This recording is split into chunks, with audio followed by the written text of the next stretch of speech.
Yeah, no problem. The Cowboys have been able to get over the loss of DeMarco Murray because it happened in March. So they've been able to work through how they're going to run the ball, who's going to run the ball, how much they're going to run the ball. But really, the Dez injury is what kind of throws everything off a little bit.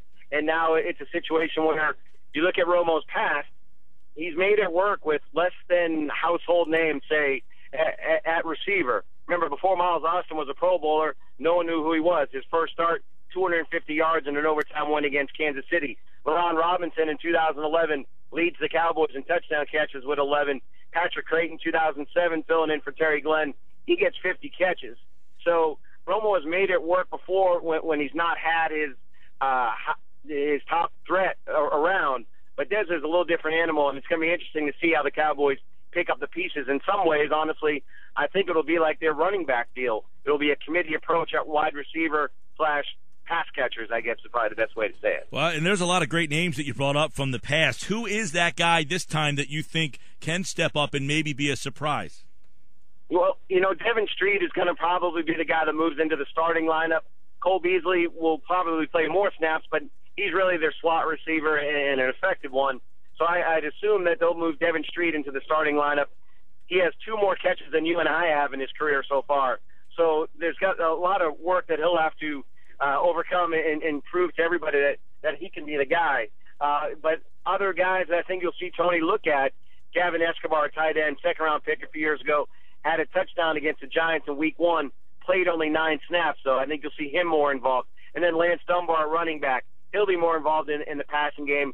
And if you look at Scott Linehan, his last year in Detroit, he had 2 running backs with 50 or more catches. One of them was Reggie Bush, and the Cowboys kind of, I'm not saying they view Lance Dunbar as Reggie Bush, but they view him as a guy who can do some of the same things. Todd Archer, ESPN Dallas. You mentioned they replaced DeMarco because they were prepared for it. They ran the ball 23 times, 80 yards, 3.5 a carry. Is that what they want? Is it? Do they expect to run more and be more successful, or is it a different style of run game? Are they going to do different things with these 3 guys? Is it going to be more catching the ball out of the backfield? Is this going according to plan so far? Well, I think what really dictated the rushing numbers on Sunday was the game. The Cowboys had really 10 drives. 4 of them they're in the 2-minute situation. 2 at the end of the first half, 2 at the end of the game when they're down 10 points to the Giants. So running the ball there doesn't really work. So they were pleased with how Randall ran the ball, 16 carries, 65 yards. McFadden showed a little bit of burst, but clearly they have to be better at it. The 80 yards would have been the lowest production that they had all of last year, and Murray was the guy with 12 100-yard games, so they know it needs to be better. But I think the way the game unfolded dictated how much the Cowboys ran it and really affected those numbers more than their lack of faith that they can actually run the ball. So, but now you take Dez out of the equation, you don't have that threat on the outside. It's a lot harder to run the ball. So the Cowboys face a big challenge in the running game without Dez Bryant as well.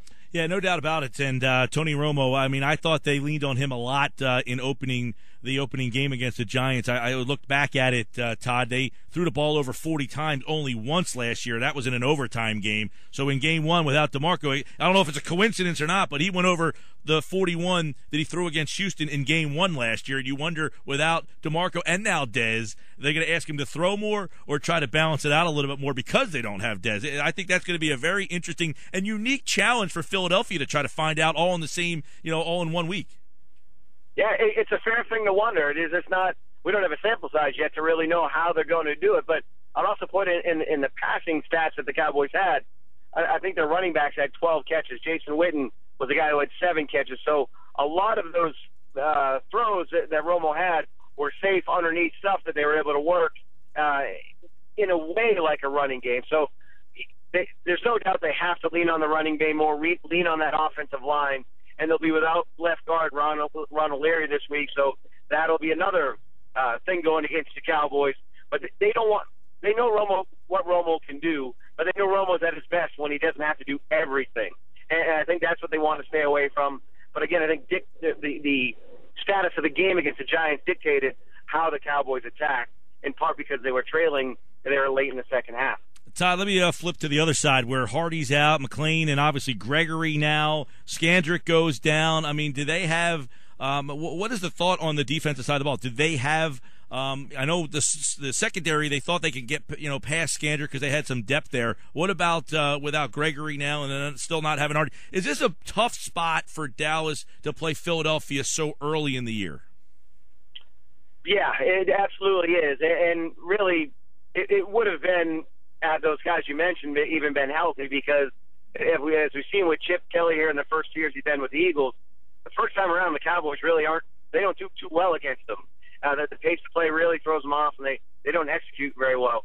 But you can make the argument that the Cowboys, and you might hoot and holler here, but the Cowboys might miss Randy Gregory more than Des Bryant, because we've seen, like I said earlier, we've seen Romo make it work with receivers we didn't know a heck of a lot about. We don't know what these guys, this pass rush kind of reverts back to last year's pass rush that wasn't very good without Gregory. It's a lot to put on a rookie, I know, but the Cowboys now, they're turning to guys like Jack Crawford and DeMarcus Lawrence and Jeremy Mincey to play a lot more than they plan to, and they take away their most athletic and speedy pass rusher in Gregory. You don't have Hardy. This defense is predicated on pressuring the quarterback, and then without their best pass rusher, arguably right now, that's not a good way to go into this game.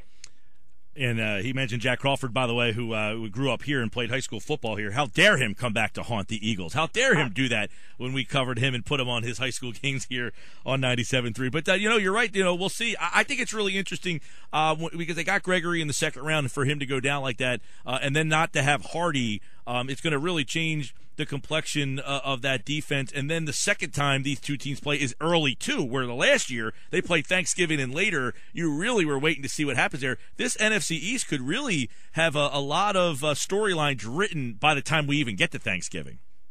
Absolutely. You look at the Cowboys are done with their division games, I think, until December. Their last two against the Redskins. So, that if we want to play out the season right now and hopscotch through it, that could be an advantage to the Cowboys, because who knows where the Redskins are going to be standing at that point, and if they'll still be interested in playing. But yeah, the Cowboys, they were a great team in the division last year. They're losing just the one game. They were a great road team last year, 8-0 away from home in the regular season. So as much as they're down some players, Jason Garrett has this crew believing that anything is possible, that they can still go in there and win without Des Bryant, without Randy Gregory, without Greg Hardy, without Ronald McClain, without Ron Larry.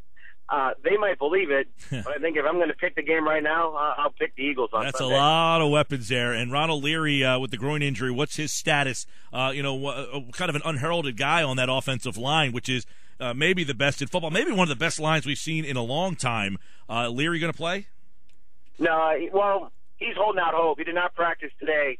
Hopes to be able to do something maybe by the end of the week, but really probably looking at a 1 to 3 week injury here, where Mackenzie Bernardo goes into the starting lineup, which has some people surprised that it's not Lyle Collins, who they picked up as an undrafted free agent with a fully guaranteed deal after his draft situation led to him not being picked. So Cowboys feel good with Bernardo in the middle, but I'm sure Fletcher Cox feels pretty good about it as well. Todd Archer is with us, ESPN Dallas. Chip Kelly mentioned Gavin Escobar's name a lot today. He kind of speculated that he thought a lot of two tight end sets. Is that the guy that people think can pick up some of the slack? Yeah, I think because he's more of a receiver. He's not a tight end in the true sense, in the sense of a Witten, who you've seen hand on the ground for 13 straight years, making 10 Pro Bowls. He's not that guy. He's more of the pass catching tight end with a great catch radius, can work the seams, really dangerous. So in some respects, a big part of the Cowboys' offense in the red zone was the fades to Des Bryant, and it was hard to stop him if you want to go low, you want to go high, however you want to do it. Him and Romo were really good. Well, it's a little bit of the same way with Escobar and Romo. They have a decent chemistry down in the red zone where his 6'6" frame helps him against just about anybody they want to match up against him. I don't think you see the Cowboys go heavier on their two tight ends, but I think you will see Escobar play more than just 9 snaps. I know there's a lot. Jerry Jones yesterday said about 6 weeks. There's some people who think it could be a while, some former receivers who have had that injury on Dez. Is there some concern that this could be after Thanksgiving that he comes back, if at all? Well, you just never know, and I think 4 to 6 weeks is the minimum that they're putting on it, and they're not going to rush him back. I mean, they just gave him $70 million, and they're going to make sure he's right. But they've had guys come back from this injury in that 4 to 6 weeks time period and be okay. Now, DeMarcus Lawrence, the guy I mentioned earlier, had this same surgery in training camp last year after, say, 6 or 7 days when he got hurt.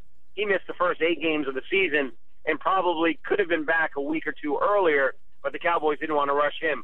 I don't think you'll see the Cowboys rush Dez, even if he wants to be rushed. To me, if I had to peg a date as to when Dez will be back, it could be in the rematch here against the Eagles on November 8th.